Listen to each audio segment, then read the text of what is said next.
Assalamualaikum warahmatullahi wabarakatuh. Salam Om Swastiastu, Namo Buddhaya, salam kebajikan.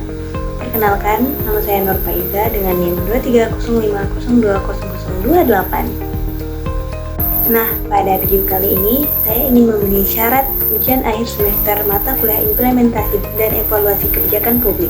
Tonton sampai akhir ya. Nah, pada video kali ini saya akan membahas analisis implementasi dan evaluasi kebijakan publik dengan studi kasus yang saya ambil, yaitu kasus penanganan sampah laut di Provinsi Kepulauan Riau. Provinsi Kepulauan Riau merupakan wilayah kepulauan yang sebagian besar wilayahnya adalah laut. Laut menjadi sumber utama kehidupan masyarakat, baik dari sektor perikanan, pariwisata, maupun transportasi. Namun, kondisi ideal tersebut saat dihadapkan pada permasalahan serius, yaitu meningkatnya sampah laut, terutama sampah plastik. Sampah laut di Kepri tidak hanya berasal dari aktivitas masyarakat lokal saja, tetapi juga dari sampah kiriman lintas negara karena Kepri berada di jalur pelayaran internasional. Permasalahan ini berdampak langsung pada ekosistem laut, kesehatan masyarakat pesisir, serta menurunkan daya tarik pariwisata bahari.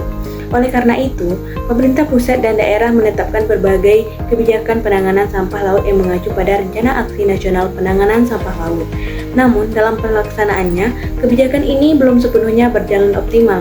Kalau kita lihat lebih dalam, persoalan sampah laut di Kepulauan Riau ini sebenarnya bukan soal lingkungan saja, tetapi juga soal tata kelola kebijakan publik. Banyak wilayah pesisir yang secara geografis sulit dijangkau sehingga pengelolaan sampah tidak bisa disamakan dengan daerah daratan. Hal ini membuat kebijakan yang dibuat ditingkatkan pusat atau provinsi seringkali tidak sepenuhnya sesuai dengan kondisi lapangan di pulau-pulau kecil. Selain itu, budaya masyarakat pesisir sejak lama terbiasa membuang sampah langsung ke laut juga menjadi tantangan tersendiri nih. Kebiasaan ini tidak bisa diubah hanya dengan aturan, tetapi membutuhkan pendekatan edukatif dan partisipatif yang berkelanjutan.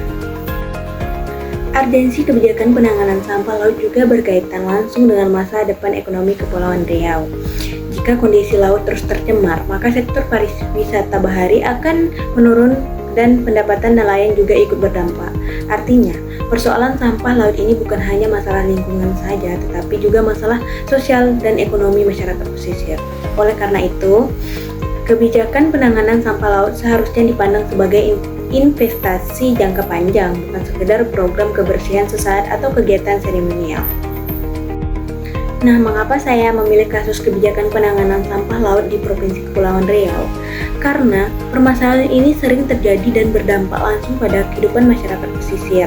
Sebagai wilayah Kepulauan Riau, kondisi laut di Kepulauan Riau sangat menentukan sektor perikanan dan pariwisata. Namun, hingga saat ini, laut, terutama plastik, masih menjadi serius baik yang berasal dari aktivitas masyarakat lokal maupun sampah kiriman lintas negara. Meskipun kebijakan penanganan sampah laut sudah ada, implementasinya di lapangan belum berjalan optimal. Oleh karena itu, kasus ini relevan dan menarik untuk dianalisis dalam kajian implementasi dan evaluasi kebijakan publik. Selanjutnya yaitu ada analisis model implementasi kebijakan. Nah, dalam menganalisis kebijakan penanganan sampah laut di Kepri, model implementasi yang saya gunakan adalah model Georgi dan Edwards. Model ini menjelaskan bahwa keberhasilan implementasi kebijakan dipengaruhi oleh 4 variabel utama, yaitu komunikasi, sumber daya, disposisi pelaksana, dan struktur birokrasi. Nah, yang pertama dari sisi komunikasi, kebijakan penanganan sampah laut sebenarnya sudah disosialisasikan melalui berbagai kegiatan seperti kampanye bersih pantai dan edukasi lingkungan. Namun, komunikasi kebijakan ini belum merata, terutama bagi masyarakat pesisir dan nelayan di pulau-pulau kecil. Akibatnya, masih banyak masyarakat yang belum memahami pentingnya pengelolaan sampah. Nah, yang kedua, dari aspek sumber daya, implementasi kebijakan ini masih menghadapi keterbatasan anggaran, fasilitas pengangkutan sampah, serta sarana pengelolaan sampah. Kondisi geografis Kepri yang berupa kepulauan membuat distribusi sarana dan prasarana menjadi tidak merata. Nah, yang ketiga dari sisi disposisi atau sikap pelaksana, aparat pemerintah pada dasarnya mendukung kebijakan ini, namun keterbatasan jumlah petugas lapangan dan kurangnya insentif membuat implementasi belum maksimal. Dan yang keempat, struktur birokrasi yang menjadi banyak instansi menyebabkan koordinasi belum berjalan efektif. Hal ini berdampak pada lambatnya penanganan sampah laut, terutama saat terjadi penumpukan sampah musiman. Asumsi dalam model Edward III yang menganggap pelaksanaan kebijakan memiliki sumber daya yang cukup tidak sepenuhnya sesuai dengan kondisi di Kepri. Ketidaksesuaian ini dipengaruhi oleh faktor geografis, keterbatasan fiskal daerah, dan kompleksitas aktor yang terlibat. Selanjutnya ada evaluasi kebijakan publik. Evaluasi kebijakan penanganan sampah di Laut Kepri terdapat beberapa faktor yang mempengaruhi keberhasilan maupun kegagalannya. Faktor pendukung antara lain adanya regulasi nasional, dukungan pemerintah daerah, serta keterlibatan komunitas dan organisasi lingkungan.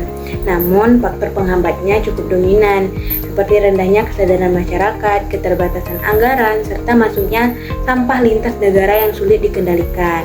Dari sisi indikator evaluasi, efektivitas kebijakan ini masih rendah karena volume sampah laut belum menunjukkan penurunan signifikan. Efisiensi kebijakan juga belum optimal karena biaya penanganan cukup besar.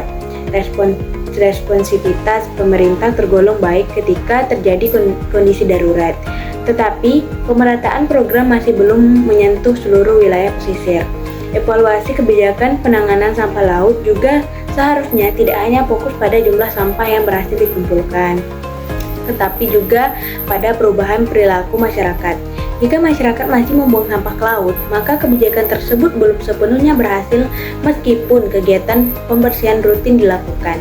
Selain itu, evaluasi juga perlu melibatkan keberlanjutan program. Banyak kegiatan bersih pantai yang hanya dilakukan pada momentum tertentu seperti peringatan Hari Lingkungan, namun belum menjadi kegiatan rutin yang terintegrasi dalam sistem pengelolaan sampah daerah.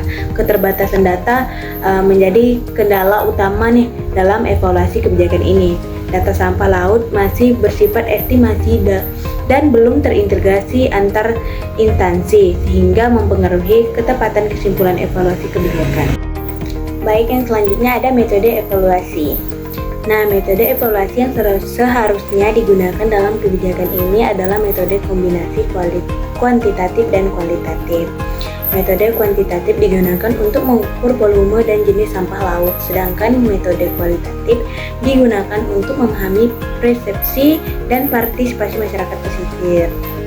Penggunaan metode kombinasi kuantitatif dan kualitatif menjadi penting karena permasalahan sampah laut tidak bisa diukur hanya dengan angka. Data kuantitatif memang bisa menunjukkan volume sampah, tetapi data kualitatif diperlukan untuk memahami mengapa masyarakat masih membuang sampah ke laut dan bagaimana persepsi mereka terhadap kebijakan pemerintah. Keunggulan metode ini adalah menghasilkan evaluasi yang lebih komprehensif, namun keterbatasannya terletak pada kebutuhan waktu, biaya, dan tenaga yang lebih besar dan menggabungkan kedua metode tersebut. Hasil evaluasi kebijakan akan lebih komprehensif yang bisa dijadikan dasar perbaikan kebijakan di masa mendatang. Yang selanjutnya ada perubahan dan rekomendasi kebijakan. Kebijakan penanganan sampah laut di Kepri tidak perlu diubah secara total, tetapi perlu disempurnakan. Pemerintah di daerah perlu memperkuat koordinasi lintas instansi dan lintas negara, meningkatkan fasilitas pengelolaan sampah pesisir, serta memberdayakan masyarakat pesisir melalui pendekatan ekonomi sirkular. Kebijakan yang diberikan juga perlu mempertimbangkan kondisi sosial masyarakat pesisir. Program pengelolaan sampah akan lebih efektif jika dikaitkan dengan intensif ekonomi, misalnya pengelolaan sampah plastik menjadi produk bernilai jual atau program bank sampah pesisir. Rekomendasi kebijakan pemerintah perlu melibatkan masyarakat pesisir sebagai aktor utama dalam pengelolaan sampah laut, bukan hanya sekedar objek kebijakan, serta memperkuat penanganan sampah laut lintas batas. Dengan cara ini, masyarakat tidak hanya diminta untuk patuh terhadap kebijakan saja, tetapi juga merasakan manfaat langsung dari kebijakan tersebut. Baik, kesimpulannya, kebijakan penanganan sampah laut di Kepulauan Riau telah memiliki dasar yang kuat, namun implementasinya masih menghadapi berbagai kendala Secara keseluruhan, kebijakan penanganan sampah laut di Kepulauan Riau merupakan kebijakan yang sangat strategis, namun membutuhkan komitmen jangka panjang dari pemerintah dan masyarakat. Tanpa kolaborasi yang kuat, kebijakan ini akan sulit mencapai tujuan yang diharapkan. Oleh karena itu, diperlukan perbaikan dalam aspek sumber daya, koordinasi, dan partisipasi masyarakat agar kebijakan ini dapat berjalan lebih efektif dan berkelanjutan. Baik, itu saja yang dapat saya sampaikan terkait implementasi dan evaluasi kebijakan publik dengan studi kasus yang saya ambil, penanganan sampah laut di Kepulauan Riau. Jika terdapat kesalahan, saya memohon maaf. Saya akhiri dengan wabillahi taufiq wal hidayah. Wassalamualaikum warahmatullahi wabarakatuh. Baik, terima kasih.